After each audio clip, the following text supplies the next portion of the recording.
Bonjour à tous et bienvenue dans ce webinaire. Aujourd'hui, on va parler d'un sujet ô combien important sur, vos prix, vos tarifs et la fameuse objection: «C'est trop cher». Je pense qu'on l'a à peu près tous vécu et on a le plaisir d'accueillir Fabrice et Steve avec nous qui vont nous parler de ce sujet. Salut à tous les 2. Salut tout le monde. Salut tout le monde, bonjour Christophe, bonjour Steve.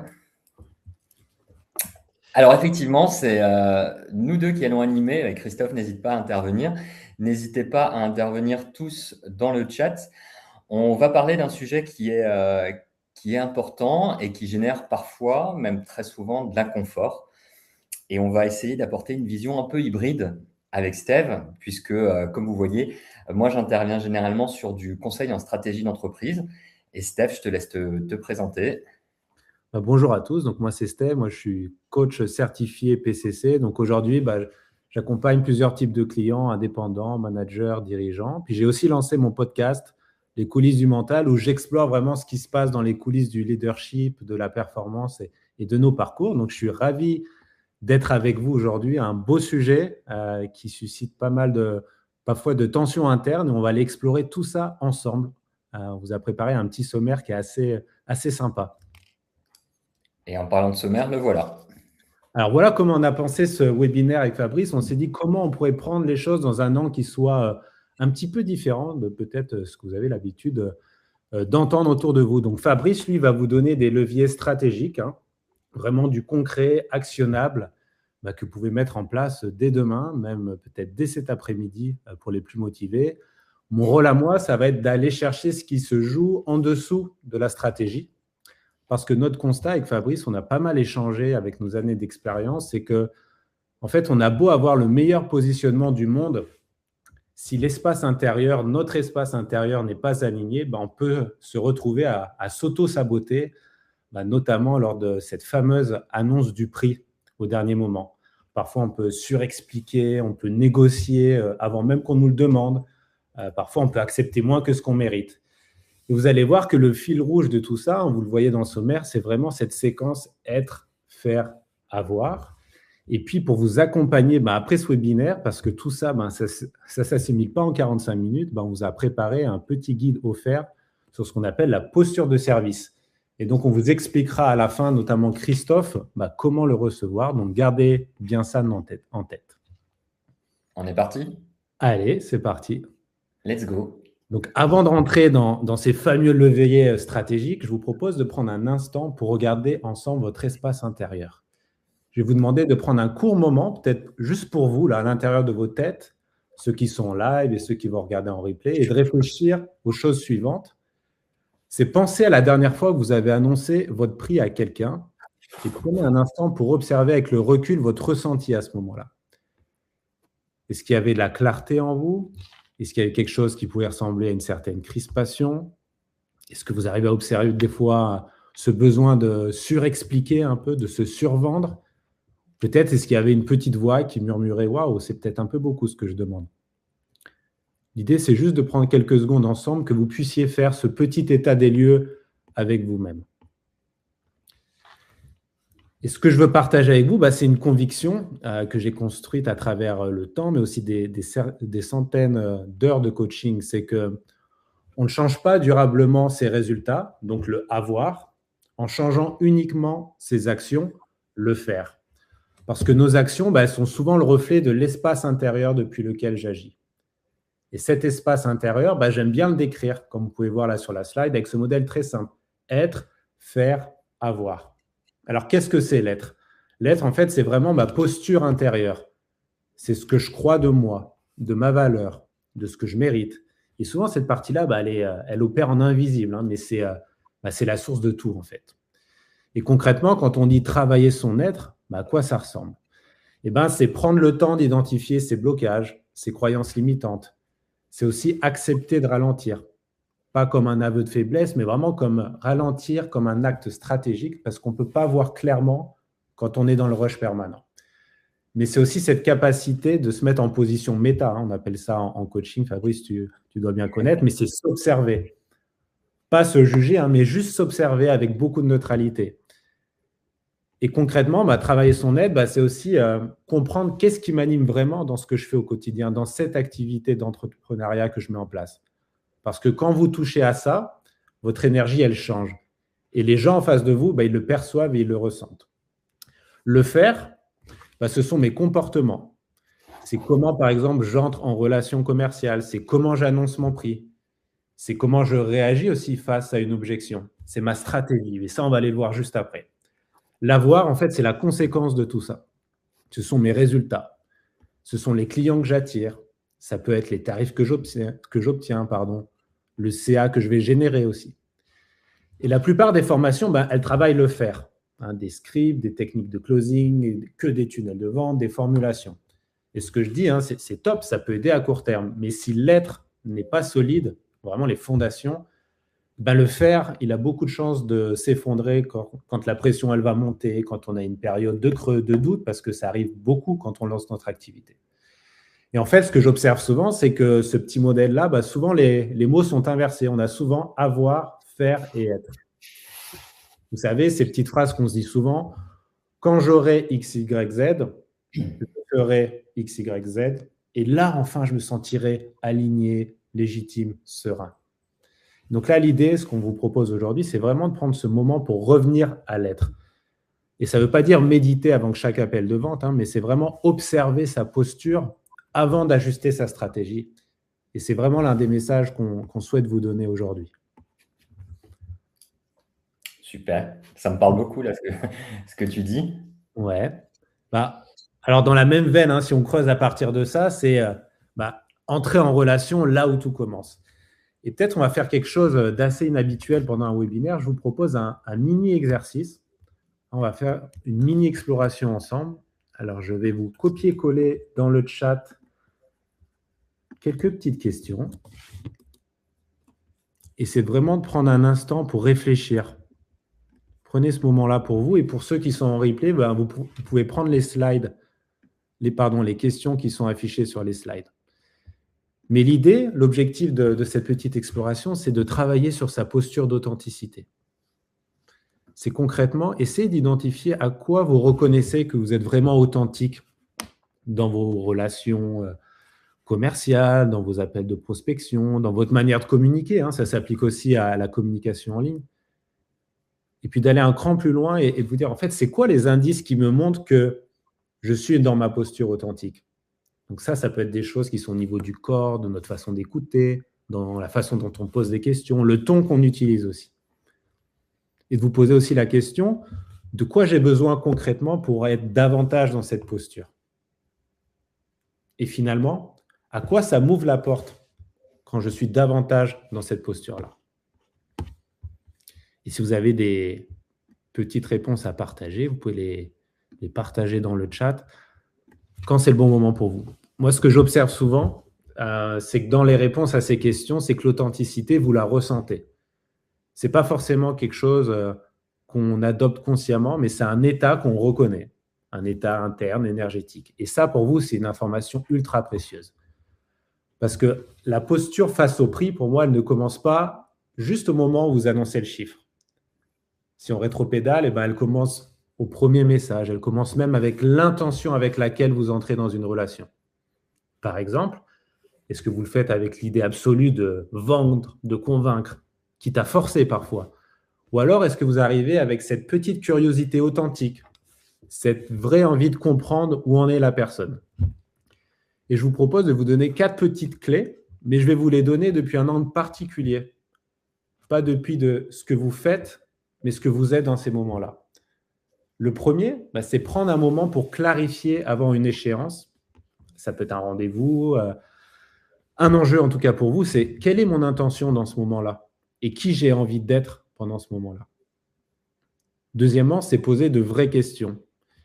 Et des vraies questions, ce n'est pas pour orienter parce que c'est peut-être plus intuitif pour vous et facile, mais poser des vraies questions dont vous ne connaissez pas la réponse à l'avance. Et vous avez vraiment envie de connaître ce qui se passe pour la personne. Vous savez la différence entre vous avez besoin d'être accompagné sur ce point précis, n'est-ce pas? Et un autre type de question qui est, qu'est-ce qui vous amène à chercher ce type d'accompagnement spécifiquement aujourd'hui? Vous voyez, la formulation, elle est différente, mais l'intention aussi est différente. La troisième petite clé, c'est écouter depuis un endroit qui est calme en vous. Et pas depuis l'attente de votre tour de parler, pas depuis le moment où vous voulez absolument placer votre offre. Parce que quand vous êtes dans cet état-là, il y a quelque chose de physique qui se tend et ça, la personne en face, elle le ressent. Et finalement, c'est laisser de la place à votre propre incertitude. Alors ça, c'est peut-être ultra contre-intuitif, hein, mais on n'a pas besoin d'avoir la réponse à tout, surtout avant que la personne ait fini de parler. Et accepter de ne pas savoir encore et de chercher avec la personne, c'est aussi une façon de créer une vraie relation. Et parfois, c'est beaucoup plus puissant que le meilleur pitch de vente. Donc, vous voyez, dans toutes ces idées, ce n'est pas des questions de technique commerciale, mais c'est une question de présence. Et ça commence, si on revient à notre slide précédente, à la partie être.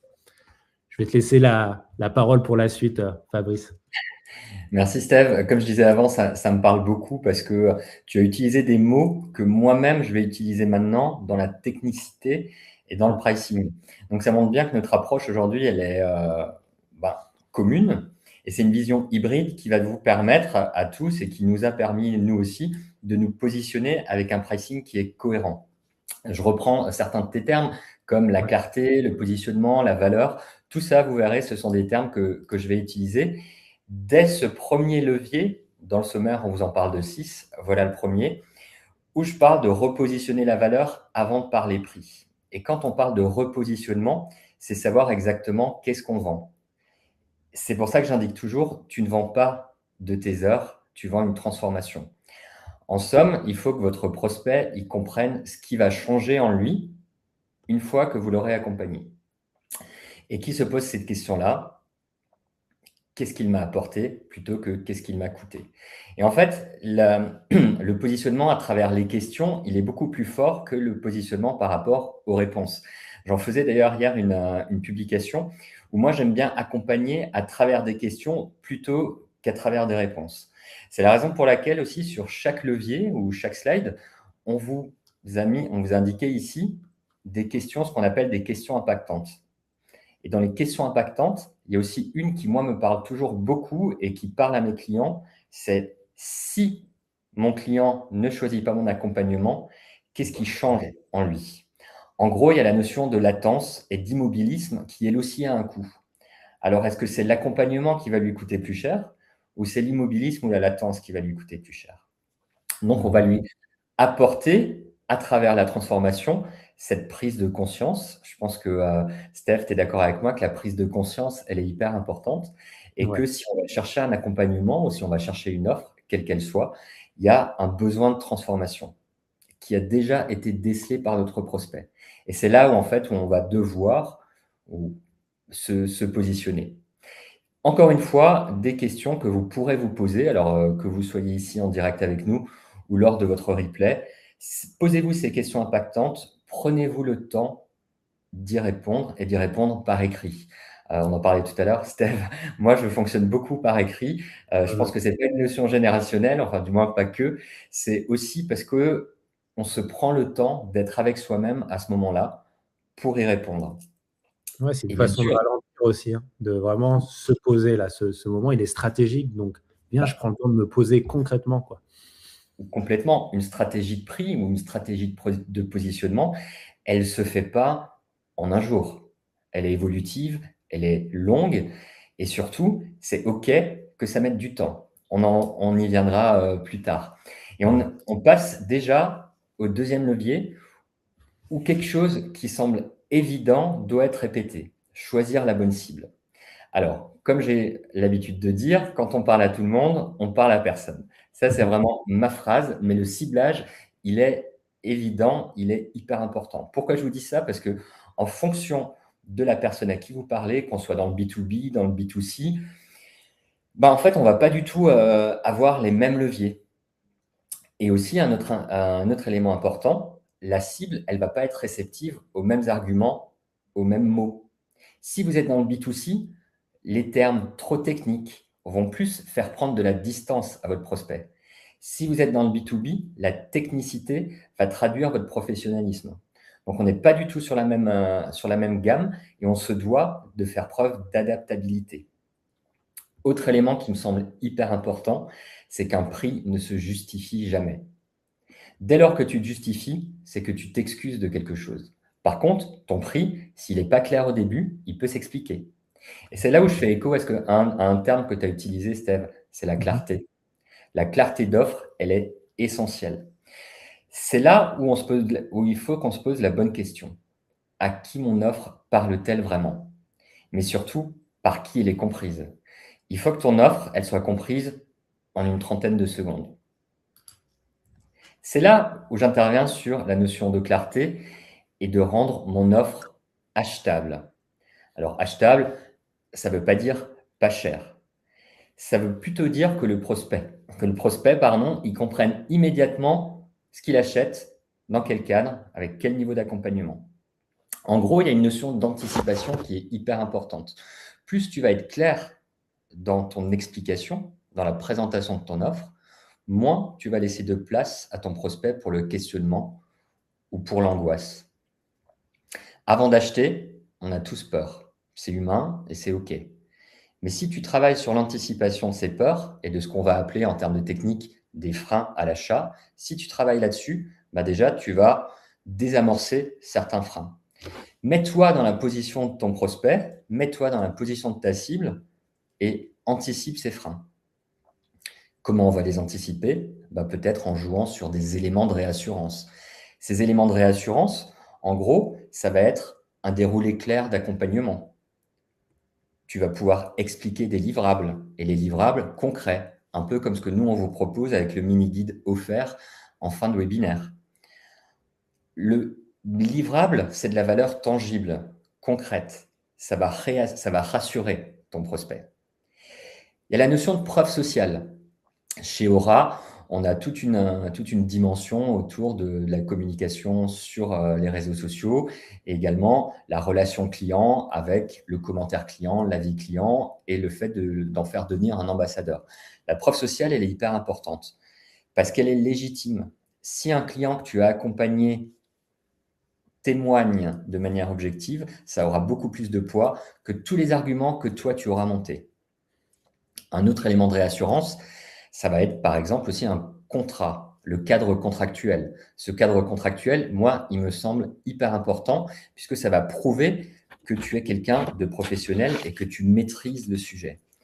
Donc, on voit ici que clarifier l'offre pour la rendre achetable, c'est très complexe et en même temps, c'est beaucoup d'anticipation et beaucoup d'empathie où tu vas te mettre à la place de l'autre. Et à nouveau, je t'invite à te poser ces questions, à t'être posé pour savoir comment ton offre aujourd'hui, elle se positionne. Quatrième levier, un levier que j'aime particulièrement, c'est le fait d'assumer son prix. Assumer son prix, c'est pas faire preuve d'arrogance. Tu parlais avant, Steph, de quand on va présenter un prix, il ne faut pas s'en excuser ou il ne faut pas avoir une petite angoisse ou comment on va le présenter dans sa posture. En fait, c'est assumer un prix. Je sais ce que je vaux, j'ai confiance en ma valeur, donc je sais aussi que le prix que je demande à mon client, il est cohérent. Et plutôt que d'assumer un prix, moi, ce que je conseille souvent, c'est de créer une logique d'offres avec 3 gammes. L'offre d'entrée, l'offre cœur et l'offre premium. Et on peut traduire ça par un prix plancher, un prix de confort et un prix ambitieux. Là aussi, ce prix plancher, c'est intrinsèquement ce que toi, tu n'es pas prêt à faire pour moins d'argent. Donc, c'est vraiment le prix le plus bas. Ton offre principale, l'offre cœur, tout est dit, c'est ton offre dans laquelle tu vas être le plus à l'aise. Tu sais que tu performes, tu sais que tu gagnes de l'argent et tu sais que tu es cohérent avec le marché. Et enfin, l'offre premium, c'est l'offre un peu haut de gamme, c'est ton offre la plus chère, mais c'est aussi ton offre cible. C'est celle vers laquelle tu veux cibler tous tes clients à moyen terme. Donc, il y a cette notion de gradation qui est hyper importante et d'ambition. Et ces 3 offres, tu vas les assumer sans arrogance, tout simplement être en accord avec toi-même et ta valeur. Donc, ça, c'est le 4e levier. On arrive au 5e levier, où on parle de posture. Et cette posture, Steve, dans nos qualités de coach respectifs, on la travaille beaucoup avec nos clients. Parce que la posture, c'est finalement la première chose que le client voit. Et tu pourras avoir le meilleur argument, le meilleur argumentaire, la meilleure offre. Si tu n'arrives pas à la traduire à travers ta personne, ça ne fonctionnera pas. On est d'accord là-dessus? Complètement aligné. Et quand on a préparé ce webinaire, tu as mis le doigt sur un élément qui, moi, me semble hyper pertinent, c'est rendre la décision ou l'acte d'achat naturel. Alors, bien sûr, moi, j'arrive avec de la stratégie, de la technicité, et je me dis, mais en fait, c'est vrai, il a parfaitement raison. Il faut que la continuité logique et naturelle de ma proposition commerciale, de mon pricing, elle soit en fait presque induite par le client. Mhm. Ce côté naturel, comment il peut se traduire pour toi, Steve? Ce côté naturel, ben, pour moi, ça veut dire que je suis tellement serein, en fait, tu vois, dans mon ancrage, dans ce que je propose, dans la valeur, et parce que aussi ma stratégie est bien ficelée, c'est qu'en fait, il y a un non-attachement au résultat de cette conversation. En fait, que la personne décide d'avancer avec moi ou pas, c'est OK. Moi, j'ai mis toutes les balles, tu vois, toutes les cartes de mon côté, j'ai donné toutes les informations, j'ai créé cet espace-là, j'ai donné le maximum de clarté, et maintenant, en fait, la responsabilité, c'est la personne qui l'a. Et en fait, pour moi, on atteint vraiment ce niveau de sérénité quand on arrive à sentir à l'intérieur le non-attachement au résultat. Quoi que la personne fasse ou choisisse, on est OK avec ça. Tu vois, c'est ce que ça vient susciter chez moi, ta question. Nickel, ça me parle. Et il y a aussi la relation de confiance qu'on a créée. Si le prospect, il a confiance en nous à travers les échanges, à travers notre argumentaire, à travers ce cadre qu'on a posé, en fait, la décision, elle va venir naturellement. Elle sera induite par tout ce qu'on a semé. Mhm. Et la confiance, elle est aussi essentielle dans l'accompagnement. Tu ne peux pas fournir un bon accompagnement indépendamment de ton secteur d'activité si tu n'as pas réussi à créer ce cadre de confiance. Et parfois aussi, quand le client vous dit ou me dit, ben là, c'est trop cher, plutôt que de baisser mon tarif ou de revoir mon pricing, je vais plutôt essayer de réexpliquer les contours de mon accompagnement. Parce que ce frein de c'est trop cher, c'est pas toujours une question de budget, même rarement. C'est plutôt parce que moi, et je prends mon exemple, je n'ai pas été assez pertinent, clair dans la façon où j'allais l'accompagner, mais surtout où j'allais le transformer. Donc la valeur perçue n'est pas la valeur réelle. Et la différenciation entre les deux, elle est aussi hyper importante. Avant de passer au 6e levier, encore une fois, on vous laisse avec des questions impactantes, comme par exemple une qui, moi, me parle bien. Est-ce que je m'excuse parfois de mon tarif? Vous n'avez pas à vous excuser de votre valeur. Vous n'allez pas non plus vous excuser de l'expérience professionnelle qui vous a amené à cet accompagnement. Vous avez une valeur, vous en êtes conscient et vous vendez cette transformation. Et on arrive toujours sur le 5e levier avec cette slide et où tu m'as aussi dit quelque chose, Steph, qui, par rapport à mon expérience professionnelle de 20 ans dans des métiers de service, en fait, me semble évidente. Je te laisse la parole. Ouais, je te remercie ce que tu as dit sur la confiance parce que ça fait exactement écho avec ce qu'on va regarder là-dedans. Là, Fabrice, il vient de vous parler de cette posture commerciale sereine, notamment à tenir le silence après l'annonce du prix. Maintenant, je vous propose qu'on va regarder encore un peu plus loin et c'est vous montrer ce qu'on a bâti avec Fabrice, c'est qu'est-ce que c'est cette posture de service concrètement et qu'est-ce que ça produit dans la relation. Tout à l'heure, je vous ai montré de ce qui se passe en vous. Maintenant, on va regarder ce que ça génère chez l'autre, et notamment au niveau de la confiance que tu viens de partager, Fabrice. La posture de service, en fait, elle repose sur une conviction profonde, c'est qu'en fait, mon rôle, ce n'est pas de pousser quelqu'un à acheter. En fait, mon rôle, c'est créer les conditions pour qu'il prenne une décision claire et la meilleure décision possible pour lui. Et vous voyez là-dedans, il y a une bascule d'intention. Et en fait, ça va tout changer dans le suite de la conversation, et notamment au niveau de la confiance qu'on génère et qu'on crée. Et plus on est capable de créer de la confiance, plus la suite devient naturelle, comme on l'a vu. Et on est moins attaché au résultat parce qu'on est confiant de ce qu'on a livré. On est confiant de notre valeur. Et si ce n'est pas ce client-là, c'est OK. Peut-être que ce n'était pas la bonne personne avec qui travailler d'ailleurs. Et en fait, comment créer cette confiance et comment davantage bosser et renforcer cette posture de service? À nouveau, il y a 3 effets très concrets pour moi. C'est poser des questions, mais poser des questions qui font réfléchir, pas juste des questions qui font répondre. Par exemple, quelqu'un qui dit « j'ai besoin d'un site web », il a peut-être besoin de visibilité, de crédibilité, de davantage de clients. Vous voyez, là-dedans, le site, c'est juste un moyen. Et si vous vendez juste le site, vous êtes dans la transaction. Mais si vous posez des questions qui amènent la personne à gratter, à toucher l'enjeu sous l'enjeu, elle se rend compte d'elle-même ce dont elle a réellement besoin, de l'ampleur du truc en fait qu'il y a à faire, de la transformation. Et en fait, là, vous avez beaucoup moins besoin de la convaincre. Parce que ça, ce boulot, elle le fait elle-même de son côté, la personne. Deuxièmement, c'est l'écoute. J'y reviens, mais créer cette écoute qui crée de la confiance sans qu'en fait, vous n'ayez rien à faire pour la construire. Vous voyez, la confiance, elle se construit dans ces moments où l'autre sent qu'il a été entendu, mais entendu avec ses propres mots, avec ses nuances, avec ses doutes, avec ses hésitations. Et en fait, c'est ça l'écoute active, le vrai niveau d'écoute. C'est écouter au-delà des mots et être entièrement dans l'échange avec l'autre. Et en fait, ce que ça crée, ça, c'est ultra puissant dans la relation et notamment pour la confiance que tu citais. Troisièmement, c'est l'espace que vous êtes capable de créer, il va accélérer la décision sans la forcer, en fait. C'est naturel.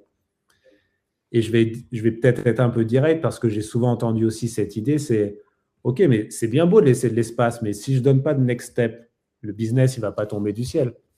Complètement vrai. Et ce n'est pas ce que je dis. Pour moi, créer un espace, ça veut pas dire repartir sans rien de concret. Mais ça veut dire proposer une prochaine étape qui soit claire avec un timing.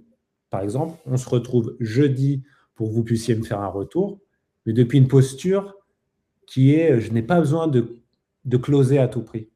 Vous voyez, la nuance, elle est là. C'est je vous laisse y réfléchir, qui est dit avec anxiété et doute, avec je vous laisse y réfléchir avec la même vraie conviction que si c'est le bon moment pour la personne, alors elle reviendra. Et ça se sent dans le ton, ça se sent dans le corps, dans l'énergie, et comment vous encadrez cette discussion. Complètement, je me permets d'intervenir, mais ce que tu viens de dire, c'est aussi une posture où, bien sûr, on a besoin d'avoir des nouveaux clients. Mais le client n'a pas besoin de ressentir le fait que vous avez impérativement besoin de lui. En somme, n'oubliez pas que vous lui vendez sa transformation à lui, vous ne vendez pas vos heures de travail. Et ça, du coup, ça fait écho à ce que tu viens de dire, Steph. Et ouais, cette urgence, la personne, elle le ressent. Donc, vous voyez, dans ce que vous partagez là, c'est on ne peut pas jouer à être dans cette posture. C'est on y travaille, mais l'idée, c'est que ça vient de l'intérieur. Et à nouveau, si on reprend notre petit schéma, ça part de l'être. Exact. Et si vous mettez la pression à un client pour closer, c'est là où vous êtes arrogant. Vous n'assumez pas votre prix, vous êtes arrogant. Ce qui nous emmène sur ce 6e levier, peut-être celui dont on parle le moins et qui est pour moi peut-être le plus déterminant, parce que des fois, il chatouille, il fait un peu mal. Parce que derrière un tarif, il y a rarement juste un calcul rationnel. Il y a une histoire, votre histoire avec l'argent, potentiellement ce qu'on vous a dit en étant enfant, ce que vous avez observé autour de vous. Vous savez, toutes les phrases qu'on a entendues du type « à l'argent, ça ne pousse pas dans les arbres »,« on ne gagne pas sa vie en faisant ce qu'on aime ». Vous voyez, tous ces types de phrases-là qui ont pu imbiber notre enfance, nos premières années pro. Voilà. Ces phrases-là, quelque part, on les porte des fois encore en nous. Et elles ont un impact. Et il y a aussi une histoire avec notre propre valeur. Et je vais vous faire une distinction ici. Ce que vous valez objectivement, la plupart d'entre vous, vous le savez, mais ce que vous vous autorisez à demander, ça, c'est souvent une autre histoire. C'est là-dedans qu'on parle d'autorisation, de permission. Moi, je travaille régulièrement avec des entrepreneurs brillants qui ont des résultats remarquables. Et malgré tout, il y a quelque chose qui coince. Et ce n'est pas forcément un manque de confiance dans leur méthode ou des process qui ne sont pas à jour, mais c'est vraiment un manque de permission intérieure d'être à ce niveau-là. Récemment, il y a quelqu'un qui m'a partagé cette phrase, c'est « Waouh, je me sens bizarre de facturer autant pour juste quelques heures de mon travail ». Et ce qu'elle oublie, cette personne-là, ou qu'elle n'ose pas encore s'approprier, c'est qu'elle ne facture pas que des heures, comme on l'a vu tout à l'heure. Elle facture des années d'expérience, le coût de formation qu'elle a payé, une transformation, un problème résolu qui a de l'impact pour la personne. Et ça a énormément de valeur. Mais tant que l'espace intérieur n'a pas intégré ça, le prix restera trop bas. Donc là, on vous laisse 3 questions d'exploration à prendre à emporter. Ces questions peuvent remuer, mais c'est aussi l'objectif. Si ça remue, c'est aussi que c'est bon signe parce qu'on ne construit pas un business durable en restant en dessous de ce qu'on sent juste pour soi. Et l'idée, c'est d'oser aller comprendre aussi quels peuvent être nos points de blocage par rapport à ça. Dans le pricing, pour moi, c'est la notion la plus subtile, en fait. Fixer ses prix par rapport à sa valeur perçue de soi-même. Alors, bien sûr, parfois, on fixe nos prix par rapport au marché, à la concurrence ou par rapport à ce qu'on pense aussi, ce que le client veut payer. Et là aussi, on s'autorise à penser à la place de quelqu'un, mais on n'est jamais à la place de l'autre. Donc, c'est aussi une réflexion à avoir et à mener où je vais me dire, bah, tiens, lui, je pense qu'il va me payer tant et tant. Non, on n'est jamais à la place de quelqu'un. Et c'est hyper intéressant ce que tu viens de dire parce que pour moi, la valeur perçue de soi-même, elle fait aussi écho à la valeur perçue de l'autre. Et en technicité de pricing, en fait, il y a plein de facteurs qui font qu'on va réussir à fixer un prix ou pas. Donc, voilà pour nos 6 leviers. Je vois que l'heure tourne. Alors, on arrive déjà à la conclusion où on vous dit qu'assumer un prix, ce n'est pas juste dire tout haut, ça vous coûtera tant et tant. C'est beaucoup plus introspectif et c'est beaucoup plus profond que ça. C'est savoir à qui on veut vendre, ce qu'on veut vendre et assumer notre posture. Et je trouve qu'il y a peut-être quelque chose qu'on n'a pas encore discuté aujourd'hui, c'est que ce chemin vers repositionner sa valeur, assumer ses prix, changer de posture, ce n'est pas qu'un chemin vers de meilleurs résultats, mais c'est aussi un chemin vers plus de plaisir. Le plaisir de travailler avec les clients qui vous ressemblent vraiment, le plaisir de sentir une conversation qui s'aligne sans avoir à forcer, le plaisir de dire votre prix, de vous sentir au juste et au bon endroit. Voilà, donc pas oublier qu'en fait, le plaisir, ce n'est pas obligé d'être la récompense au bout du chemin. Ça peut être tout au long de ce qu'on met en place. Voilà, donc je vous remercie beaucoup pour votre écoute et n'hésitez pas si vous avez des petites questions et on vous laisse pour la suite avec Christophe. Oui, j'allais dire, c'était très clair parce qu'il n'y a pas eu de questions. Attends, je vérifie dans le chat. Non, il n'y a pas eu de questions. Écoutez, en tout cas, moi, ça me parle beaucoup puisque, pareil, en tant qu'indépendant, on est tous confrontés à cette histoire de tarifs, d'annonces de ces prix, de la fameuse objection «c'est trop cher». Donc là, vous avez quand même donné des bonnes clés et je pense que ça nous a tous parlé. Donc, en tout cas, on repart mieux armés face à nos prochaines négociations ou en tout cas, prochaines présentations des propositions commerciales. Merci beaucoup. Je vais quand même vous parler de Aura. Qui on est, qu'est-ce qu'on fait? Alors avant de vous présenter un peu l'équipe et puis tout ce qu'on propose, vous pouvez aller plus loin, c'est important. Évidemment, il y aura le replay, vous pourrez télécharger, aussi, toutes ces questions, toutes les slides, mais on vous a fait également un mini guide pour que vous puissiez l'imprimer ou le garder chez vous et puis le retrouver, le relire de temps en temps. Et aussi, vous avez accès à un quiz en scannant ce QR code, un quiz, pour évaluer justement votre posture actuelle. Ça va vous donner quelques clés, quelques résultats et puis vous pourrez, télécharger à la fois le guide et vous pourrez vous inscrire à notre communauté gratuite et pour ça, je vais vous partager aussi les liens dans le chat pour ceux que ça intéresse. Voilà. Et qui on est? Alors, j'ai souvent l'habitude de dire, qu'est-ce qu'on ne fait pas et qu'est-ce qu'on combat surtout? Donc on va combattre, la solitude de l'indépendant.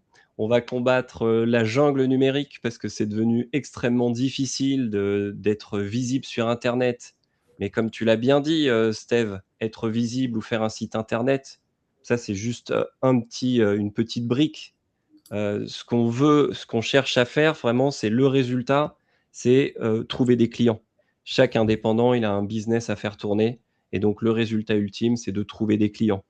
Mais pour arriver à ce résultat, il faut mettre en place énormément de dimensions. C'est ce qu'on a mis en place chez Aura. Donc, on est un collectif d'experts indépendants. On a chacun notre expertise, chacun nos compétences et on va pouvoir vous accompagner sur tout un parcours en commençant par Fabrice et Steve avec l'accompagnement sur les premières dimensions, donc toute la partie stratégique, toute la partie posture. Et puis ensuite, c'est comment communiquer, comment mettre en place sa marque, comment faire son site internet, comment animer ses réseaux sociaux, lancer ses premières campagnes de publicité. Tout ça, ça nous parle. En tout cas, on a besoin d'être plus visible et de trouver des clients. Et puis, on combat autre chose, c'est la solitude de l'indépendant, de ne pas se retrouver seul face aux décisions. Donc, c'est pour ça qu'on a créé cette communauté gratuite, le Cercle des indépendants. Je vous ai partagé le lien dans le chat. Donc, si vous êtes intrigué, curieux, si des sujets sur la tarification, sur la stratégie, sur les réseaux sociaux, bah, ça vous parle, ça vous intrigue, rejoignez le Cercle des indépendants et vous verrez, on anime des ateliers chaque semaine, on fait des lives et on aborde tous ces sujets. Et évidemment, on ne voulait pas s'arrêter juste à de l'entraide et à une communauté gratuite. On a également travaillé toute une formation. Vous avez plus de 50 vidéos de formation. Dans la partie gratuite, en tout cas, vous aurez un échantillon de cette formation. Donc, vous aurez déjà beaucoup de valeur, un aperçu de ce qu'on propose. Et en dehors de ce côté très théorique, on veut également mettre l'humain au cœur. C'est pour ça qu'on a ces 9 experts qui seront là pour vous accompagner. On a la théorie, on a l'humain et puis évidemment, il faut aussi le côté technique. C'est bien beau de la formation, que ça soit théorique, c'est très bien. On a notre stratégie, mais maintenant, comment on la déploie? Comment vraiment, je mets en place tout ça? C'est pour ça qu'on a également la plateforme qui va vous permettre de remplacer tous les outils numériques que vous pouvez utiliser pour créer un site internet, gérer vos réseaux sociaux, lancer vos newsletters. Tout ça se fait dans la plateforme Aura. Voilà, je pense que j'ai été assez bref. En tout cas, vous avez un aperçu de ce qu'on propose et s'il y a des questions, n'hésitez pas. Moi, j'ai pris beaucoup de plaisir à vous écouter en tout cas, messieurs. Hyper agréable. J'espère vous retrouver prochainement dans un webinaire ou dans un live. Avec plaisir, je pense qu'on Avec y a plaisir. plein de synergies à explorer encore. Oui, bah, comme on a dit au début, je pense que nos visions, elles sont parfaitement complémentaires et on n'a pas forcément souvent le réflexe de se dire, bah oui, version posture, vision stratégique, tout ça, c'est compatible. Au contraire, c'est hyper compatible et on a besoin de ces deux approches pour être hyper performant. Ouais. Et puis, peut-être un petit mot de la fin, vraiment, Aura, c'est aller au-delà des outils, hein. Tu l'as dit, Christophe, mais c'est vraiment de se dire, ouais, c'est vrai que parfois, moi, je me sens seul. Et où est-ce que je peux trouver une communauté, en fait, où tout est présent à la fois? Le côté humain, mais sincère, avec la disponibilité des experts, des ateliers collectifs, avec plein de belles thématiques, mais aussi la possibilité, en fonction de l'accompagnement, d'avoir vraiment un rendez-vous en one-to-one avec quelqu'un pour avancer spécifiquement sur ma problématique. C'est assez riche et je pense que si vous prenez le temps, vous allez être bluffé par la profondeur de l'offre et tout ce qu'il y a comme cadeau à l'intérieur. Voilà. On partage beaucoup de valeurs. En tout cas, c'est sûr que on va transformer votre business. Tu as beaucoup parlé de transformation et donc on va vous accompagner pour créer une activité pérenne et durable. Et donc c'est vraiment notre objectif ultime. On est tous hyper impliqués, on est très contents. On a dépassé les plus de 100 membres dans notre communauté gratuite. Et donc, il y a une vraie dynamique qui se crée. C'est hyper intéressant de voir un peu tous les freins, tous les problèmes que rencontrent les indépendants. On est tous passés par là. Et un grand plaisir de vous aider. Et prendre du plaisir, c'est ça aussi. Au passage. Et oui, la base. Eh ben, merci à tous. Merci à tous. Je vous souhaite une excellente journée. N'hésitez pas à faire le quiz. Et je vous dis à très bientôt dans la communauté. Au revoir. Bonne journée, au revoir.